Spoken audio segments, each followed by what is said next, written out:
వసుదేవసుతం దేవం కంసచాణూరమర్దనం దేవకీ పరమానందం కృష్ణం వందే జగద్గురుం.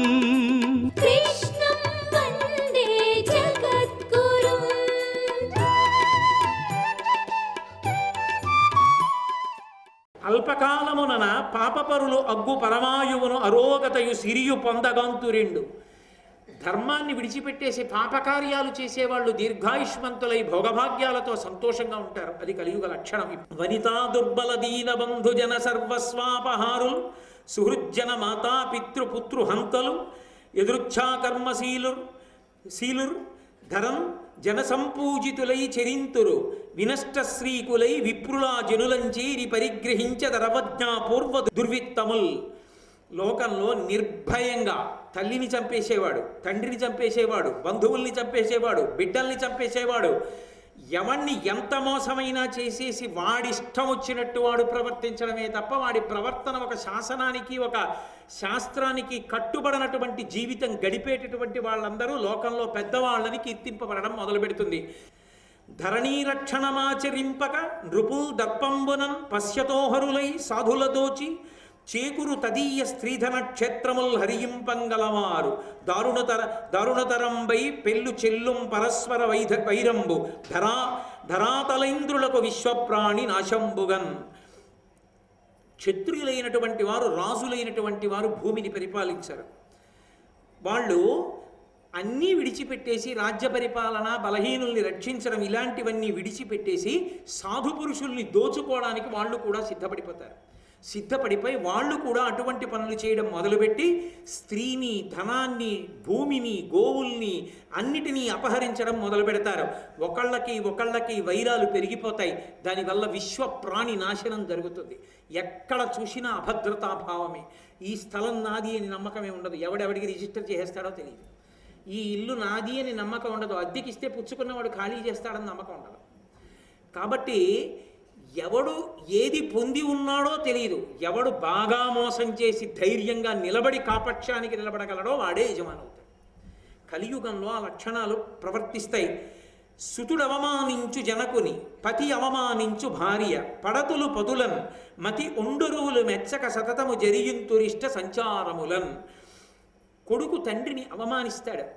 నాన్నగారికి ఏదైనా తెలియకపోతే నాన్నగారండి ఆ విషయం నాకు తెలుసు నాన్నగారండి, నేను చేస్తాను, మీరేమీ కంగారు పెట్టుకోండి, కష్టపడి పెంచారు కదా, నన్ను ప్రయోజకుడిని చేశారు కదా, నేను చూస్తాను నాన్నగారండి అని ధైర్యం చెప్పడం. మీకేం తెలుసు, మీరు నోరు ముసుగు కూర్చోండి, కృష్ణారామ అనుకోకూడదేంటి, అన్నిటికీ తగుదనమ్మా అని ఇంకా సలహా చెప్తారు, మీ రోజులు అనుకుంటున్నారా అంటాడు. తండ్రిని కొడుకు అవమానిస్తాడు. పతినవమానించు భార్య నోరు విప్పితే భర్త పనికి మాలిన వాడని మాట్లాడుతుంటుంది తప్ప అసలు అలా అనకూడదు అన్న ఇంగిత జ్ఞానం భార్యకు ఉండదు. పడతులు పతులన్మతి ఒండరువుల మెచ్చక. స్త్రీ పురుషులు భార్యాభర్తలు మనసులో తన భార్య మీద విపరీతమైన ప్రేమతో తానుండడం, భార్య భర్త మీద ప్రేమతో ఉండడం ఉండదు. ఆవిడిష్టం ఆవిడిది, ఈయనిష్టం ఈయంది, అది ఎంతవరకునైనా కింద ప్రవర్తిస్తూ ఉంటారు. సతతము చెరియింతురిష్ట సంచారములను, ఎవరి ఇష్టాన్ని బట్టి వాళ్ళు సంచరిస్తారు. ఆవిడికి కావలసినట్టు ఆవిడ ఉంది, నాకు కావలసినట్టు నేనున్నాను, అంతే రాజీ తప్ప అలా ఉండకూడదని ఆవిడండు, మీరు ఇలా ఉన్నారే అని ఆవిడండు. కాబట్టి ఇద్దరు మాత్రం భార్యాభర్తలుగా లోకంలో ఉంటారు. వాళ్ళని ఆదర్శంగా మిగిలిన వాళ్ళు తీసుకుంటే కొంపలు పడిపోతాయి.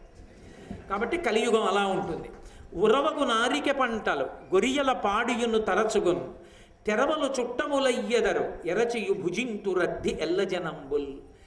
ప్రతి వాడు కోరుకునేది ఏమిటి అంటే మాంసాహారం ఎన్ని రకాలుగా ఉంటుందో ప్రతివాడికి తెలుస్తుంది. ఒకవేళ కోరి మాంసాహారమే తింటారు. ఒకవేళ మాంసాహారం తినకపోతే శాకాహారాన్ని మాంసాహారపు పేర్లతో పిలుచుకొని మాంసాహారంలా వండుకొని తింటారు.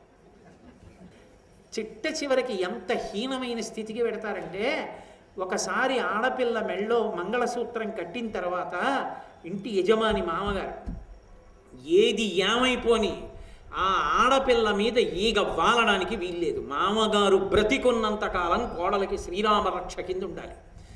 పుట్టింట్లో పొందలేని భాగ్యాలన్నీ అత్తవారింట్లో పొందాలి ఆడపిల్ల. అంత సంతోషించాలి. దానికి మామగారు తాను ఆ కావలసినటువంటి ఆ స్వేచ్ఛ స్వాతంత్రాన్ని మామగారు తీసుకోవాలి. భర్త భార్య అంత అన్యోన్యంగా ఉండాలి. ఒకరి మనసులు ఒకరివై ఉండాలి. కానీ కలియుగంలో ఏమవుతుందంటే ధర్మరాజా, భార్య ఒక ప్రత్యేకమైనటువంటి భోగం కొరకు మాత్రమే ఆమె ఉపకరణం, ఆమెకి ఒక ప్రత్యేకమైన భోగము కొరకు ఆయన ఉపకరణం. ఇక మిగిలిన విషయాల్లో వాళ్ళ మనసులు కలవు. ఆయన ఇష్టం అయింది, ఈవిడి ఇష్టం అయింది. కాబట్టి వాళ్ళిద్దరూ ఒక ప్రత్యేక భోగాన్ని పొందుతారు. దాని ఫలితంగా కొంతమంది పిల్లలు ఉంటారు తప్ప వాళ్ళు ఒకరి మనసులు ఒకరైన వారు కారు. మంచి పంటలన్నీ అందరూ వదిలేస్తారు.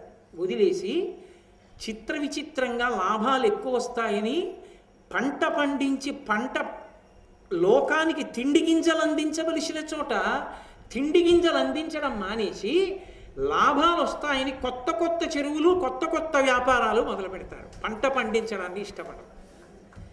కొత్త రకాల పంటలు మొదలు పెడతారు. ఆ పంటలు వేయడం మొదలు పెడతారు. కాబట్టి అలాగే గొర్రెల పాడియును తరచగును, ఆవుల పాలు ఎవ్వరికీ ఎక్కర్లేదు. గొర్రె పాలు శ్రేష్టమని గొర్రె పాలు తాగే రోజులు వస్తాయి.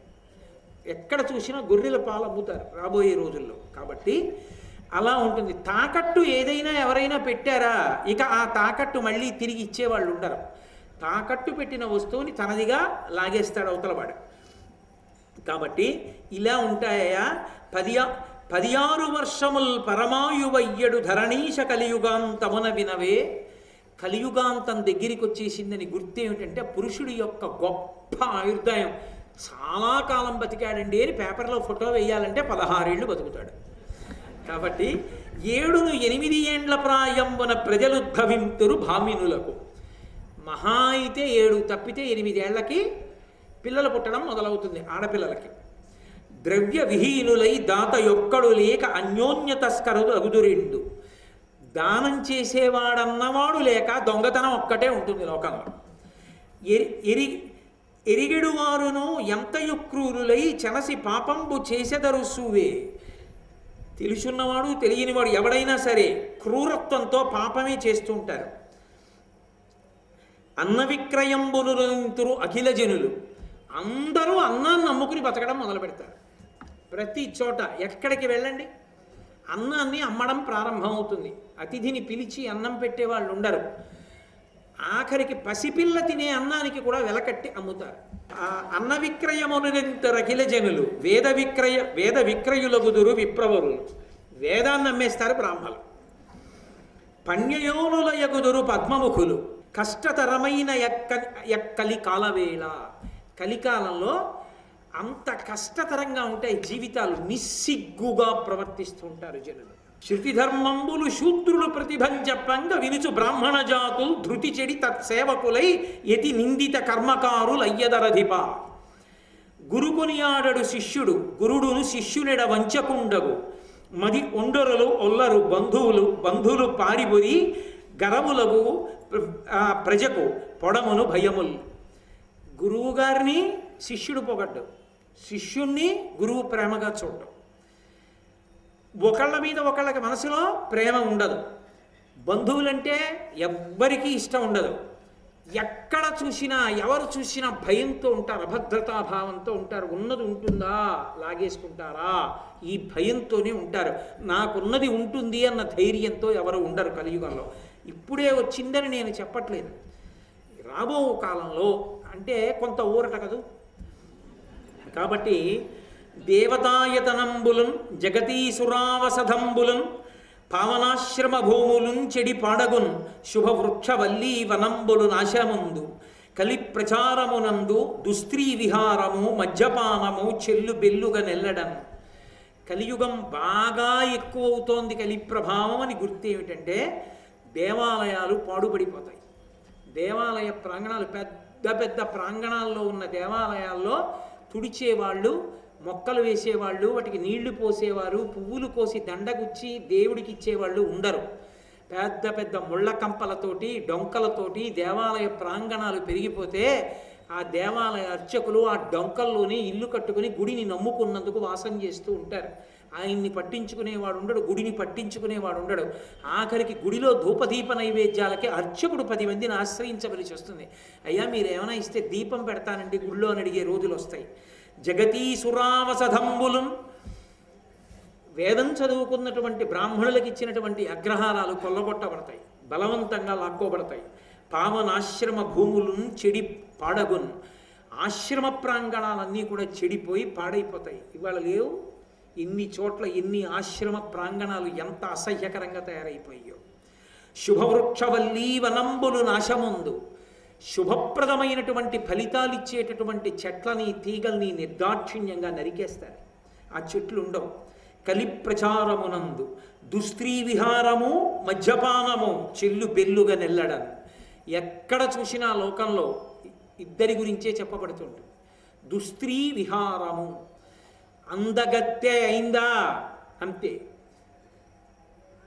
ఆమె వ్యాపారానికి సిద్ధమైపోయింది అయిపోతుంది, అదే లోకంలో ఎప్పుడూ చర్చింపబడుతూ ఉంటుంది. అవే ఎక్కువగా కనపడుతుంటాయి. మద్యపానం, సందుకి 4 అవే ఉంటాయి. కాబట్టి మద్యపానం, చెల్లు బెల్లుగా నెల్లడం, కలి ప్రభావం ఎక్కువైపోతోందని గుర్తు ఏమిటి అంటే అలాంటి లక్షణాలన్నీ వస్తాయి. ధర్మరాజా ధర్మం గురించి అడిగేవాడు, ధర్మ ప్రచారం చేసేవాడు, ధర్మాన్ని స్థాపిద్దామనేవాడు ఉండడు. లోకం అలా తయారైపోతుంది క్రమంగా. ఆ సమయంలో ఇక బాగా కలియుగం ప్రబలిపోయి పూర్తిగా అధర్మం వైపుకి వెళ్ళిపోయిన తర్వాత శంబళ అనేటటువంటి గ్రామంలో అప్పుడు విప్రుని యొక్క కులంలో విష్ణుయశుడు అన్న పేరుతో శ్రీ మహావిష్ణువు ఆవిర్భవిస్తారు. అది కల్కావతారం. కల్కావతారం రాలేదు, కల్కావతారం వస్తుంది. ఆ అవతారం ఎప్పుడు వస్తుంది అంటే పురుషుడి ఆయుర్దాయం 16 ఏళ్లే అయిపోతుంది. ఏ పురుషుడు 16 ఏళ్లకి మించి బతకడం. అది కలియుగాంతపు లక్షణాలు. అందుకని ఇప్పుడు బెంగ పెట్టుకోవలసింది ఏం లేదు. ఇప్పటికీ వేదాన్ని నమ్ముకున్న వాళ్ళు ఉన్నారు, దేవాలయాలు ఉన్నాయి, ప్రవచనాలు ఉన్నాయి, ఉత్సవాలు ఉన్నాయి, పూజలు ఉన్నాయి, చక్కగా సేవలు జరుగుతున్నాయి. ఎన్నో దేవాలయాలు అద్భుతంగా ఉన్నాయి. వెంకటాచలం లేదా, శ్రీశైలం లేదా, ఎన్ని దేవాలయాలు అద్భుతంగా నిర్వహింపబట్టలేదు. కాబట్టి ఇప్పుడు అన్నీ ఉన్నాయని బెంగ పెట్టుకోవలసిన అవసరం లేదు.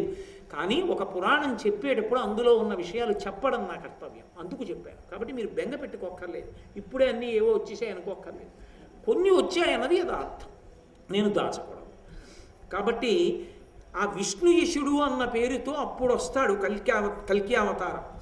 ఆయన పుడుతూనే ఆయనకి సకల శాస్త్రములు వేదములు ఆయనకి భాషిస్తాయి. ఆయన ఈ జగత్తుకి సార్వభౌముడు అవుతాడు. అయి దుష్టులందరినీ నిర్మూలిస్తాడు. అప్పుడు కలియుగాంతమునందు కృతయుగం ప్రారంభమవుతుంది. ధర్మము 4 పాదముల మళ్ళీ నడుస్తుంది. కృతయుగం ప్రారంభం అవ్వగానే కల్కి అవతారం అశ్వమేధయాగాన్ని చేస్తుంది. అక్కడతో కృతయుగం ప్రారంభం. కాబట్టి ధర్మరాజా యుగాలు ఎలా ఉంటాయి, ప్రళయం ఎలా ఉంటుంది అని అడిగావు కదూ. ఇన్ని యుగాలు చూసిన వాణ్ణి కనుక రాబోయేది కలియుగం కనుక ఆ కలియుగం ఎలా ఉంటుందో కూడా నీకు చెప్పాను. ఒంటిపాదం మీదే ధర్మం ఉంటుంది అన్నాను కాబట్టి దాని లక్షణం ఎలా ఉంటుందో నీతో చెప్పాను. ధర్మరాజా నీతో ఒక్క మాట చెప్తాను, బాగా జ్ఞాపకం ఉంచుకో, ఎప్పుడూ దీన్ని పాటించు అని. ధరణీసురులకు ఎప్పుడు గరమిష్టము చేయుమయ్య కౌరవ వంశోత్తర విప్రుల సంతుష్టింబరసిన ఏకురు అశేష పుణ్యఫలంబుల్. బ్రాహ్మణుడు కనపడితే గౌరవించడం నేర్చుకో, బ్రాహ్మణుడు కనపడితే నమస్కరించడం నేర్చుకో. దాని వలన నీకు సకల ఫలములు కలుగుతాయి. ధర్మరాజా బ్రాహ్మణుడంటే ఎంత విశిష్టమైన వాడో నీకు ఆఖ్యానం చెప్తాను. ఒకప్పుడు అయోధ్య నగరాన్ని పరీక్షిత్ అనబడేటటువంటి ఒక రాజు పరిపాలిస్తూ ఉండేవాడు. పాండవ వంశంలో పరీక్షిత్ కాదు, ఆయన చిట్ట చివరి వస్తాడు, ఇంకొక పరీక్షిత్. ఆయన పరిపాలించేటటువంటి రోజుల్లో ఆయనకి వేట అంటే చాలా తమకం. వేటకెళ్ళాడు. అక్కడ ఒక స్త్రీ నిలబడి ఉంది, ఆమె జవరాలు. ఆమెని అపేక్షించాడు. ఆమె అంది, నన్ను వివాహం చేసుకుంటానంటే నేను నీతో పాటుగా ఉంటానని. చాలా సంతోషమే కదా, మంచి మాట ఎందుగా. వివాహం చేసుకున్నాడు. ఆమె షరతు పెట్టింది, ఎప్పుడైనా నాతో జలక్రీడలాడాలని ప్రయత్నిస్తే అంతర్ధానం అయిపోతాను. వాడు మూర్ఖుడు ఆ రాజు, కాబట్టి అంగీకరించాడు. నీతో జలక్రీడలు ఆడనన్నాడు. అబ్బో ఆ ఉద్యానవనంలో ఎన్నో అంతఃపురాలు కట్టాడు, చంద్రకాంత శిలలతో వేదికలు నిర్మించాడు, ఎన్నో తోటలు కట్టించాడు, పూల మొక్కలు వేశాడు. ఆ భార్యతో కలిసి వాటిలో సంతోషంగా తిరుగుతున్నాడు. ఆమె పేరు సుశోభన, మంచి పేరు పెట్టుకుంది ఆవిడ. సుశోభన. ఆమెతో కలిసి విహారం చేస్తున్నాడు. అలా చేస్తుండగా ఒకనాడు మంచి వేసవికాలం, తాపంగా ఉంది. మంచి సరోవరం కనబడింది. గండు తుమ్మెదలతో ఉన్నటువంటి తామర పూలతో నిండి ఉంది ఆ సరోవరం. ఇందులో దూకి స్నానం చేస్తాను, చల్లగా ఉంటుందన్నాడు. దూకంది. దూకాడు. స్నానం చేసి ఎంత బాగుందో, నువ్వు దూకన్నాడు. మర్చిపోయాడు. జలక్రీడలు ఆడమంటే అంతర్ధానం అవుతుంది ఆవిడ. అంటే ఆవిడంది నేను దూకను. కాదు, ఎంత చల్లగా ఉందో దూకని బలవంతం పెట్టాడు. దూకి అంతర్ధానం అయిపోయింది. ఇక ఏడుపు మొదలెట్టాడు. ఇందులోనే దూకి అంతర్ధానం అయిపోయింది. ఎక్కడో ఉంటుంది, ఈ నీళ్ళన్నీ బయట పోసేస్తానని నీళ్ళన్నీ బయటికి తోడించేశాడు. తోడించేసి అడుగును చూశాడు, ఏమున్నాయని. కప్పలు ఉన్నాయి. వెర్రి ఎక్కువైపోతే అలా ఉంటుంది. ఆయన అన్నాడు, ఈ కప్పలే తినేసాయి మా ఆవిడ్ని. మరి చెరువులో కప్పలు ఉన్నాయి, మా ఆవిడ లేదంటే కప్పలే కదా తినేసాయి. కాబట్టి లోకంలో కప్ప అన్నది ఉండడానికి వీల్లేదు. రాజుని శాసిస్తున్నాడు, కనబడిన కప్పను అలా చంపేయండి అన్నాడు. ఆయనకి తగ్గ సైనికులు వాళ్ళు కప్పలు కనబడితే పొడి చేయడం మొదలెట్టారు. కప్పల రాజు ఒకడు ఉన్నాడు, ఆయన తపస్వి. అది విచిత్రం. ఆ ఉపాధిలో కారణజన్ముడిగా ఉండిపోయాడు ఆయన. అందుకని ఆయన కామరూపి, ఆయన రూపు మార్చుకోగలడు. ఆయన మహర్షి వేషం ధరించి రాజు దగ్గరికి వచ్చాడు. నువ్వు చేసే పనికి నీకు సిగ్గేయట్లేదా, లోకాన్ని అవ్వదా? కప్పలు ఎక్కడైనా మనిషిని తినేస్తాయా? సరోవరంలో మీ ఆవిడ్ని దూకమన్నావా, దూకిందా? కప్పలు కనబడ్డాయా, నీళ్లు తోడేశావా? అందుని కప్పలు తినేశాయని లోకంలో కప్పల్ని చంపేయమన్నావా? బుద్ధుందా నీకు? ఎవరో తెలుసా నీ భార్య అన్నాడు. ఎవరు చెప్పన్నాడు. కప్పలు మాయ పురుగులు, అవే తిన్నాయి. మూర్ఖుడు చెప్పిన మాట వినడు. కాదు, ఆ అమ్మాయి ఎవరో నాకు తెలుసు, చెప్పమంటావా అన్నాడు. చెప్పన్నాడు. నా కూతురు అన్నాడు. పిడుగుబడింది రాజుకి. నీ కూతురైతే ఏది పిల్లన్నాడు. పిలిచాడు. సుశోభన అన్నాడు. తిరిగి వచ్చింది. ఆయన అన్నాడు, దీనికి ఇది అలవాటు, ఇది పురుషుల్ని మోసం చేస్తూ ఉంటుంది. ఇదే మాట చెప్పి ఎందరో రాజులతో క్రీడించింది. మాయం అయిపోతుంటుంది, ఇంకో రాజు దగ్గరికి పోతుంటుంది. ఇదో అలవాటు దానికి. కాబట్టి నువ్వు రాజుల్ని మోసగించడం వల్ల ఇవాళ కప్పల జాతికి ఇబ్బంది వచ్చింది. కాబట్టి నీకు మోసగాండ్రైన కొడుకులే జన్మించుగాక అని శాపం ఇచ్చి వెళ్ళిపోయాడు. దీనికోసమేగా ఏడిచావు, కట్టుకో అన్నాడు. ఇప్పుడు ఆవిడికి ఏదో బుద్ధి వచ్చింది, ఆ రాజుతో ఉండడం మొదలుపెట్టింది పరీక్షిత్తోటి. కొన్నాళ్ళు అయిపోయింది. అయిపోయిన తర్వాత 4 కొడుకులు పుట్టారు. శలుడు, నలుడు, వలుడు అని 3 కొడుకులు పుట్టారు.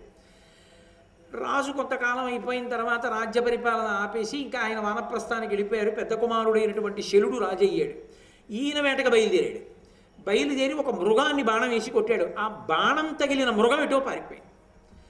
ఆయన రథసారథిని నిందించాడు. ఆ మృగం వెళ్ళినంత వేగంగా రథం ఎందుకు వెళ్తాం లేదు, తోలు అన్నాడు. ఆయన అన్నాడు, తోలు అంటే పరిగెత్తడానికి రథాలకి మృగంతో పరిగెత్తే శక్తి సరిపోదు, వామ్యజాతి అశ్వాలు అయితే అలా పరిగెడతాయండి. అవి ఎక్కడ ఉంటాయండి? ఆ అశ్వాలు దొరకాలి అంటే ఇక్కడే ఉన్నారు వామదేవుడు అన్న మహర్షి, ఆశ్రమంలో తపస్సు చేసుకుంటున్నాడు. ఆయన దగ్గర ఉన్నాయి ఆ గుర్రాలు. అయితే ఆశ్రమానికి పోని అన్నాడు. అక్కడికి వెళ్ళి, నేను కొట్టిన మృగం ఒకటి తప్పుకుంది, నీ గుర్రాలు నాకు రథానికి పూంచుకుని ఆ మృగాన్ని తెచ్చుకుని నీ గుర్రాలు ఇచ్చేస్తానన్నాడు. పట్టుకెళ్ళన్నాడు మహర్షి.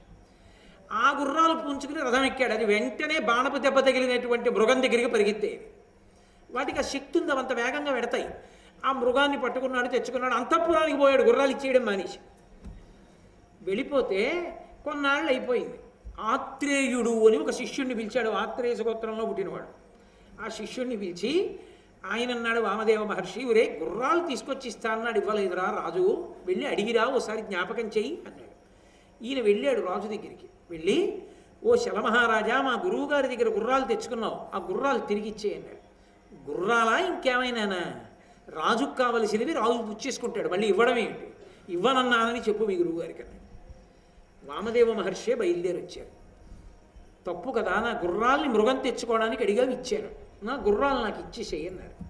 అంటే ఇవ్వను, ఇంకొకసారి అడిగితే అసలు ఒప్పుకోను, కావాలంటే నీకు 2 కంచర గాడిదలు ఇస్తాను, బరువులు మోస్తాయి, కాదంటావా 2 ఎద్దులు ఇస్తాను, నీకెందుకు గుర్రాలు, బ్రాహ్మణుడివి, ఇవ్వనంటాడు.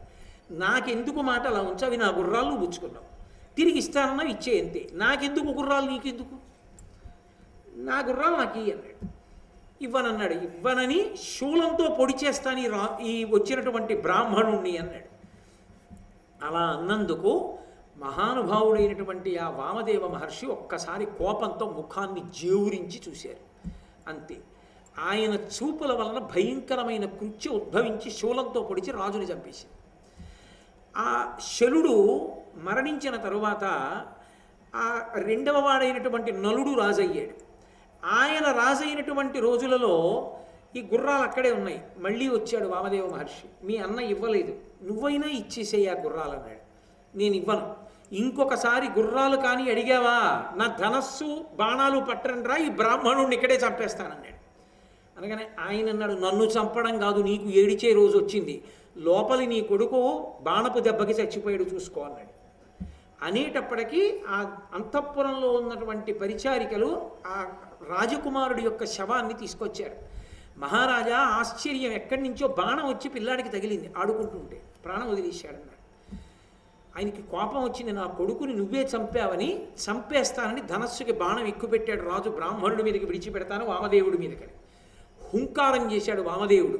ఆ చెయ్యి అలాగే స్తంభించిపోయింది. అప్పుడు నలుడు అన్నాడు, ఆడితి పెక్కుమాటలు అవియల్లను వమ్మయిపోయి అస్త్ర సంతాడన శక్తి కీట్పడియే తజ్జము బ్రాహ్మణ శక్తి ఎక్కుడు నేనోడితి వమదేవునకు. ఓ జనసంఘములారా సజ్జనామ్రేడిత కీర్తియం ముని అమిత్ర నిషూదను ఆశ్రయించదన్. నేను ఓడిపోయాను ఈ వామదేవ మహర్షి దగ్గర, ఎన్నో మాటలు అనవసరపు మాటలన్నీ మాట్లాడాను. నా యొక్క బాణాలు ఇంకా వెయ్యక ముందే ఆయన నా భుజాన్ని స్తంభింపజేశాడు. నా కొడుకు ఆయన మాటకే చచ్చిపోయాడు బాణం తగిలి. ఇప్పుడు నాకు అర్థమైంది బ్రాహ్మణ తేజస్సు ఏమిటో. నేను ఆయన కాళ్ళ మీద పడి క్షమార్పణ చెప్పి ఆయన గుర్రాలు ఇచ్చేస్తానన్నాడు. చెయ్యి కదిలింది. వెంటనే వామదేవ మహర్షికి సాష్టాంగం చేసి క్షమార్పణ అడిగి ఆయన అశ్వములను ఆయనకి ఇచ్చేశాడు. ఇచ్చేయగానే మహాతృప్తి పొందినవాడై వామదేవుడు మళ్ళీ ఆయన కొడుకుని బతికించాడు. కాబట్టి బ్రాహ్మణులకు నమస్కారం చెయ్యని నేను ఎందుకన్నానో తెలుసా ధర్మరాజా? సత్పురుషులు ఉంటారు, వారికి నమస్కారం చేయడం వల్ల వాళ్ళ అనుగ్రహాన్ని పొందుతావు. పొందితే బ్రాహ్మణాశీర్వచనమే అభ్యున్నతి హేతువు కనుక వాళ్ళకి నమస్కరించడం నేర్చుకో, దానివలన అభ్యున్నతిని పొందుతావు. నేను ఎన్నో ప్రళయాలు ఎన్నో యుగాలు చూసిన వాణ్ణి, ఎన్నో విన్నవాణ్ణి. కాబట్టి నాకు తెలుసున్న ప్రధానమైనటువంటి సారాన్నంతటినీ నీకు ఇవాళ అప్పజెప్పానని చెప్తూ ధర్మరాజు గారు మరికొన్ని అద్భుతమైనటువంటి ప్రశ్నలు అడుగుతాడు. అబ్బో, అసలు ధర్మరాజు గారు అడిగినందుకు చెప్పాలి. కృష్ణ పరమాత్మ చెప్పారు ఇవి చెప్పమని. కృష్ణ పరమాత్మ చెప్పమన్న వాటిలో మార్కండేయ మహర్షి కొన్ని చెప్పారు. అస్సలైనది ఒకటి ఉంది ఆయన చెప్పమన్న వాటిల్లో. పతివ్రత కథ ఏమిటో, పాతివ్రత్యానికి ఉన్న గొప్పతనం ఏమిటో చెప్పు మార్కండేయ అన్నారు. వసుదేవసుతం దేవం కంస చాణూరమర్దనం దేవకీ పరమానందం కృష్ణం వందే జగద్గురుం.